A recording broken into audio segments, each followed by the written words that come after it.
Hello students, good morning to you all. How are you all? Fine? Okay. Students, today we are going to study subject English of class 3. Okay? Yes. So in the previous lecture we have completed 2 pages, right? हमने first exercise complete की थी. Question number 1, answer the following questions. Question 2, correct options, fill in the blanks, true false and writing words. तो हमने question number 5 तक complete किया था, right? Now we are moving further with the question number 3. Next page in your workbook. See, question 6 में क्या दिया है देखो. Write 2 words beginning with the same sound. हम लोग जैसे राइमिंग वर्ड लिखते हैं उसी तरह से यहाँ पे, बट यहाँ पे डिफरेंस क्या है कि आप लोगों को जो वर्ड्स दिए हुए हैं, जैसे फर्स्ट वन आपको दिया है SHOP, है ना. 1 नंबर आपको दिया है, first one it is given to you SHOP, right. तो ये जो शॉप दिया है तो उसमें आपको फर्स्ट 2 लेटर्स जो है that is given to you in your dark black colour, है ना. तो आप लोगों को दूसरे जो 2 वर्ड्स हमको लिखने ना वो सेम साउंड वाले, मतलब जैसे शॉप है, शॉर्ट है, शू है, ठीक है. तो सब में SH से स्टार्ट होना चाहिए. तो फर्स्ट वन लिखेंगे शॉर्ट और नेक्स्ट है शूज, राइट. समझ में आया कैसे करना है. अब देखो नेक्स्ट जस्ट क्या दिया है यहाँ पे. सेकंड नंबर में आपको दिया है JUST, जस्ट, है ना. तो जस्ट दिया है तो जस्ट के लिए लिखेंगे जब, और दूसरा हम लोग क्या लिख सकते हैं, यहाँ पे लिख सकते हैं JUMP, जंप, है ना. इस तरह से आपको सब में यहाँ पे J और U से वर्ड स्टार्ट होने चाहिए, उस तरह से लिखना है. जो वर्ड डार्क ब्लैक कलर में है वो वर्ड से हमको करना है. अब जैसे यहाँ पे नेक्स्ट वर्ड दिया है HUG, हग, है ना. HUG, हग. तो H और U जो है वो डार्क ब्लैक में है, तो हम जो दूसरे 2 वर्ड्स लिखेंगे वो भी हमको कैसे लिखने हैं, HU से स्टार्ट होते हैं. तो यहाँ पे फर्स्ट नंबर लिखेंगे HURT, हर्ट, है ना. और दूसरा लिख सकते हैं HUT, हर्ट. यहाँ पे ये जो HURT, हर्ट है उसका मतलब क्या होता है कि हमको कुछ लगता है ना. जब भी कुछ लगा है तो पेन होता है, दैट इज हर्ट. और HUT, हर्ट मतलब जो जुबड़ी होती है वो, राइट. समझ में आया. अब देखो नेक्स्ट क्या है, ग्रेट, GREAT. 4 नंबर है GREAT, ग्रेट. तो GR से लिखना है, तो यहाँ पे लिखेंगे ग्रास, और दूसरा हम लोग लिख सकते हैं ग्रीन, है ना. यस, आप लोग इसकी जगह पे कोई भी वर्ड लिख सकते हो, जरूरी नहीं है कि मैंने बुक में लिखा है तो यही लिखना है एग्जाम में, बट आपका वर्ड अगर G और R से होगा तो आपका आंसर राइट जाएगा, है ना. चलो अब देखो नेक्स्ट क्या है, what is given, quite, it is given quite. तो यहाँ पे QUIT, क्वाइट लिखा हुआ है, तो QU से स्टार्ट करना है, तो हम क्या लिखेंगे, क्वीन. एक तो क्वीन लिख सकते हैं और दूसरा क्या लिख सकते हैं, QUIZ, क्वीज, है ना. QU से हो गया. समझ में आया कैसे करना है. Again shop, short, shoes, just, jug, jump, hug, hurt, hurt, great, grass, green, quite, queen and quiz. Okay children, understand up till this. Now next देखो अब क्या है.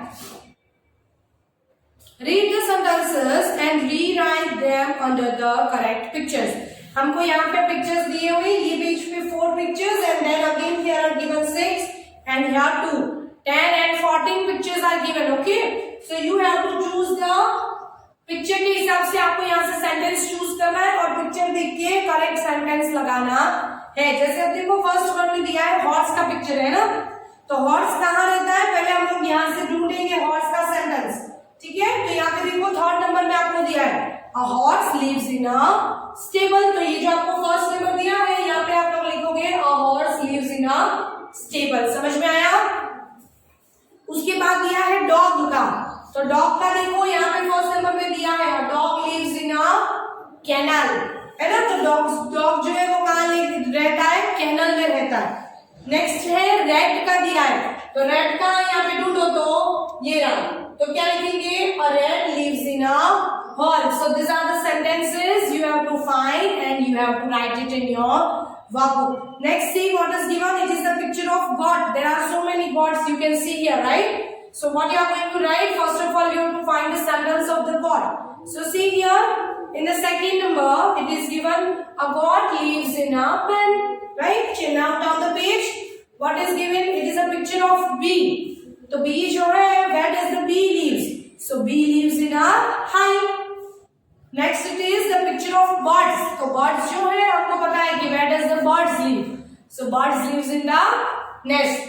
उस तरह से आपको यहाँ तक पूरा कंप्लीट करना है. Okay, we are starting with next exercise. Question number 8. Write the names of the young one of an animals and the birds. Birds और animals के young ones लिखें. So first one it is given to you. देखो क्या दिया है.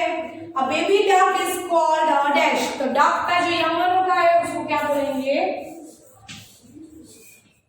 Duckling बोलेंगे. क्या बोलेंगे? डकलिंग, है ना? Duck, duckling.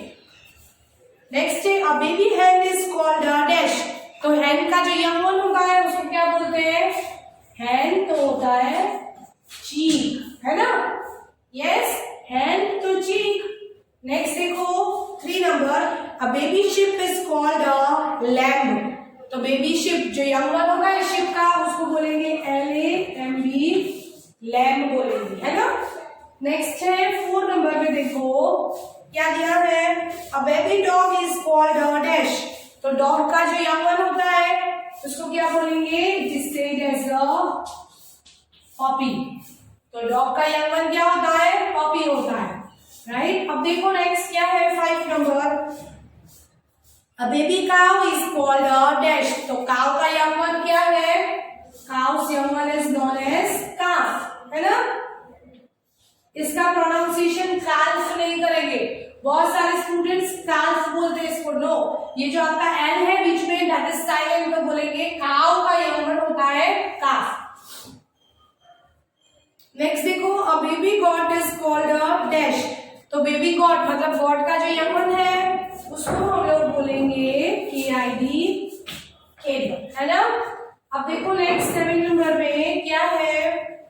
A baby pig is called a dash. तो पिग का जो यंग वन है उसको हम क्या बोलेंगे? Will say it as a piglet, है ना? पिग तो पिगलेट. अभी देखो 8 number. A baby horse is called a dash. तो हॉर्स का जो यंग वन है उसको बोलेंगे FOAL, फॉल. अब 9 नंबर है. A baby lion is called a dash. तो लायन का जो यंग वन है उसको बोलेंगे CUB, कब. एंड लास्ट नंबर है 10. A baby cat is called a dash. तो क्या लिखेंगे? कैट तो कीटन. देखो वापस रिपीट कर रहे हैं. Young one of duck, duck तो डकलिंग. हैन चिक, sheep, lamb, dog, puppy, cow, calf, goat, kid, pig, piglet, horse, foal, lion, cub and cat, kitten. Okay, so we are complete up till question number 8. Next exercise, question number 9, we will see in the next lecture. Okay, so you have to complete up till this question number 8. We'll meet in the next lecture with a new exercise. Till then, bye bye. Thank you.